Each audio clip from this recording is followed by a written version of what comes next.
Welcome to this video.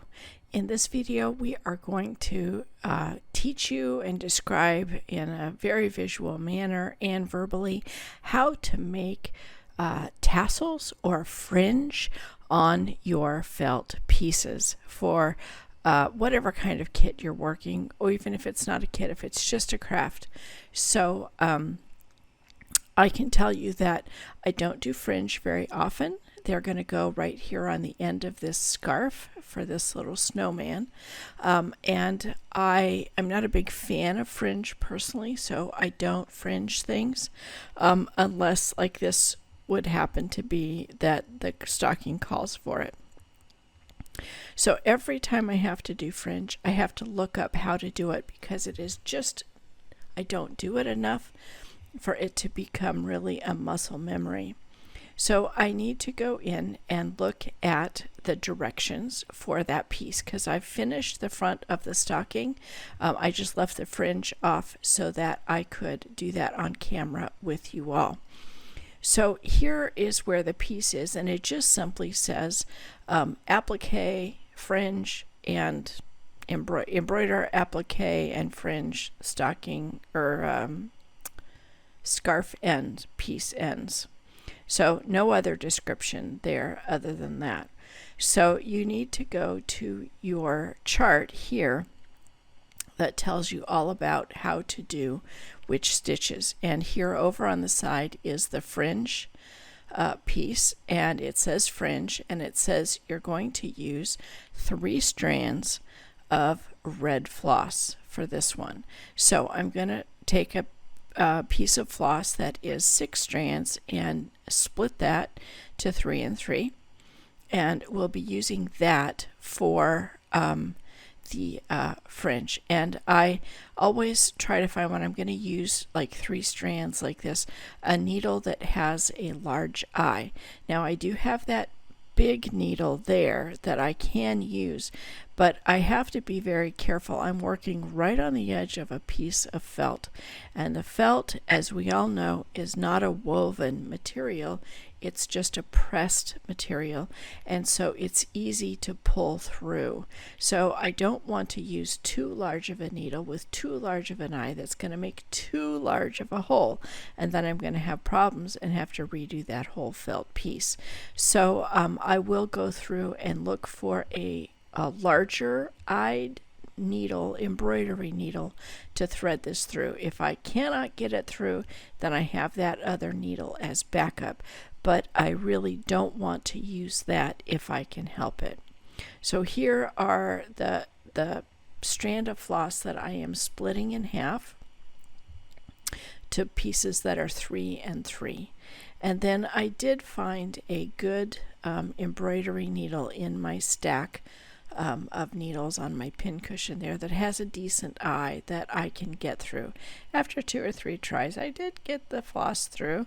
But you know, it's best to be persistent and don't give up. Don't let the floss win. You are the master of the floss. That sounds crazy, but it's the way you have to think sometimes. So after a couple tries, I did get this threaded, and then I could start by consulting the diagrams again. And like I said, every single time I do these fringe, I have to reconsult the diagram, and it confuses me every time, and I have to refigure it out. So one of these days, maybe by making this video and talking through it, I won't have to do that anymore. Now I've got the 3 strands threaded up, and you can see I did not put a knot in the end of this thread. We will not be knotting this thread. Okay, so you can see with the diagram that I am going to start at the top. So we need to get over our little fringe pieces, or his scarf, where we're going to be adding the fringe. And the diagram shows that the needle is going to come down from the top to the underside. So I'm going to start by doing that on the very edge of the first scarf piece. And again, the very edge not being exactly the edge, but kind of about I'm thinking an eighth or a 16th of an inch in, both in from the very edge on the side and in from the edge at the end edge. So about a 16th of an inch.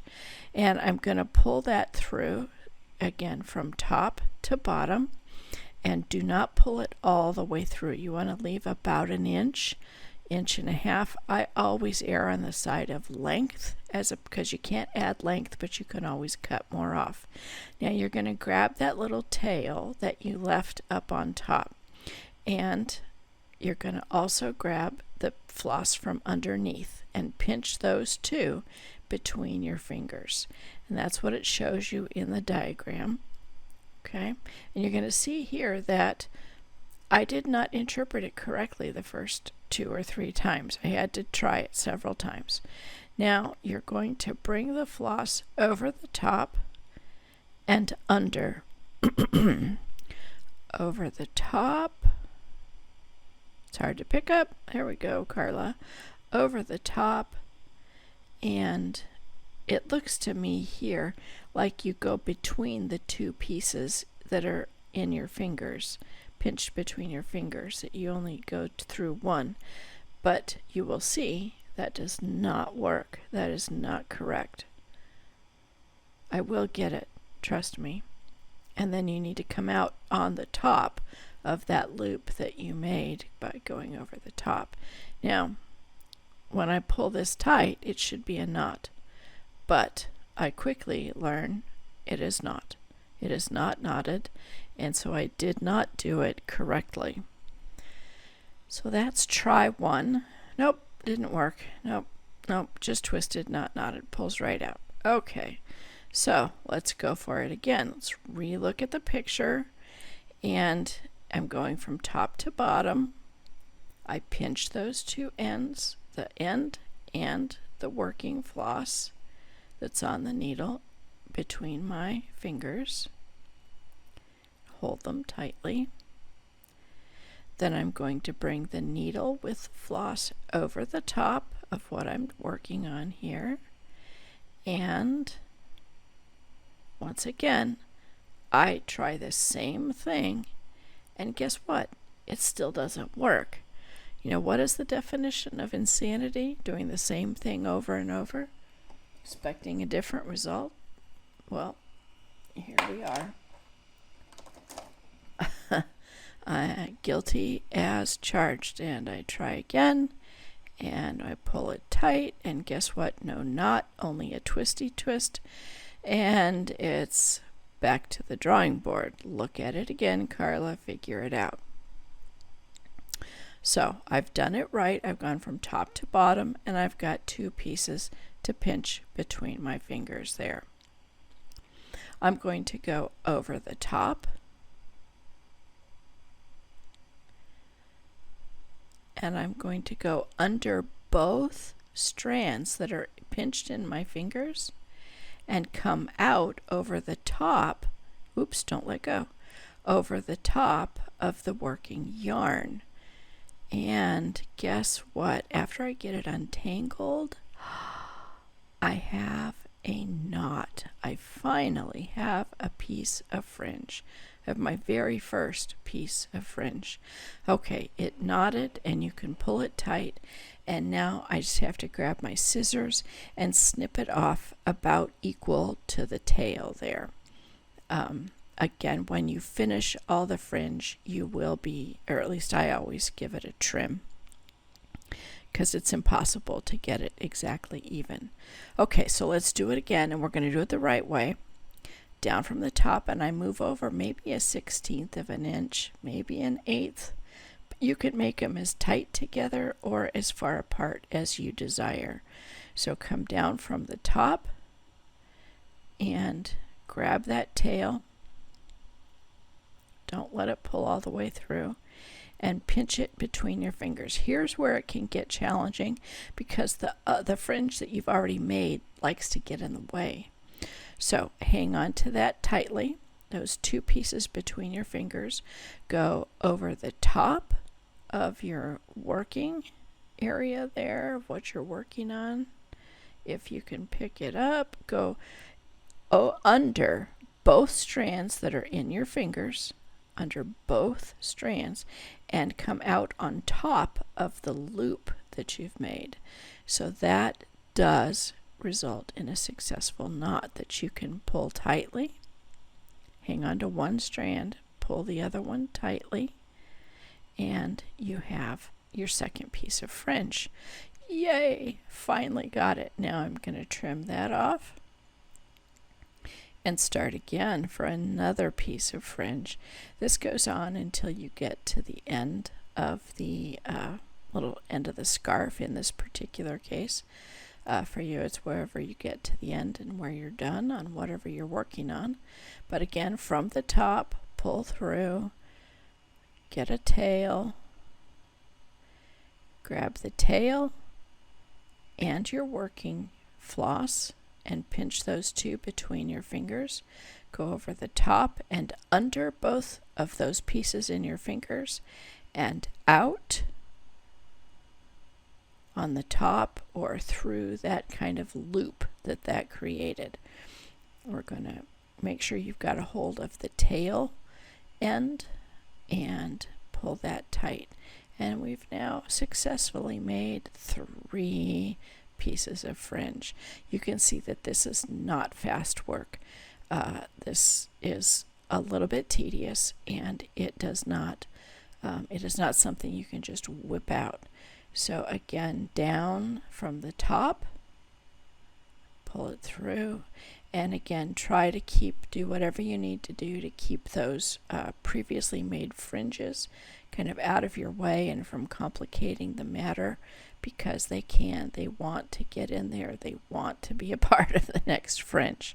Okay, so you've got the 2 strands pinched between your fingers over the top and under those 2 strands and out on the inside or over top of that loop that you made right there with the floss, and pull it gently tight so you have a knot. There we are. And we now have 4, I think, pieces of fringe. Snip those off and keep going to the end and go all the way across. And in this case, we have to put fringe on the other end of the scarf as well. So you can, again, like I said, you can make them as tight together as you like or as far apart as you like. It's really your personal preference. If you end up making them and you think, oh, these are too far apart, you can always go back and put 1 or 2 in between what you've done. So over the top, under the 2 strands held in your fingers, and over the top of the loop that you made, and pull through and make it tight. And then I will finish making all the rest of these fringes, and I will come back and show you how I finish them off.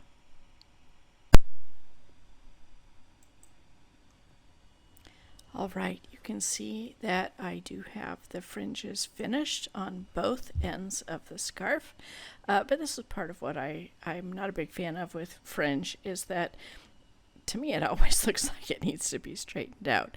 So I spend a lot of time straightening out my fringes, so that's why sometimes I opt just not to do them. But now you can see that they don't look great because they're so darn long. So now it's time to give the fringe a haircut. And I found that the easiest way to do it, I tried using a ruler and cutting along the edge of a ruler. You'll see that here it really doesn't work very well. I can't get under it and I can't really trim it. So see, here you go. You can give it a try. It didn't work for me, but maybe it'll work for you. I just kind of wanted them all kind of straight, but I couldn't get my scissor. I couldn't hold it down and keep the fringe stable and get my scissors underneath it. So that didn't work. So I think that the best solution that I found for me is to hold the fringe like you're going to give it a haircut. Take up a piece, make it finger length, or at least for me, that's what I did. I did finger length and held it between my fingers and just trimmed it off. And, it ended up working pretty good. So once I got the other one straightened out, I just laid my fingers along the edge of the felt, and then again straightening it all out. That's not my favorite part of Fringe, but it is fun, and once I get it on, I love it. And then just trim along the edge of your fingers, which will hold the floss straight while you're trimming so that it doesn't go off at an angle or something goofy. So I think these turned out pretty good. I am gonna see that I feel that second strand was a little longer than the first, and I'm gonna give it just a little bit more of a haircut. Again, caution on multiple haircuts. If you see something that's not even, certainly trim it off. Take a little off, but remember, you take too much off, you got to start all over again. So you can always take some off. That's why I like to err on the side of a little long as opposed to just right, and then ended up with something that's too short. So you can always trim a little off, but it's not so easy to put it back on. So there we have it. There is our wonderful snowman helper, the fringe on his scarf, which does make it look a whole lot more like a scarf.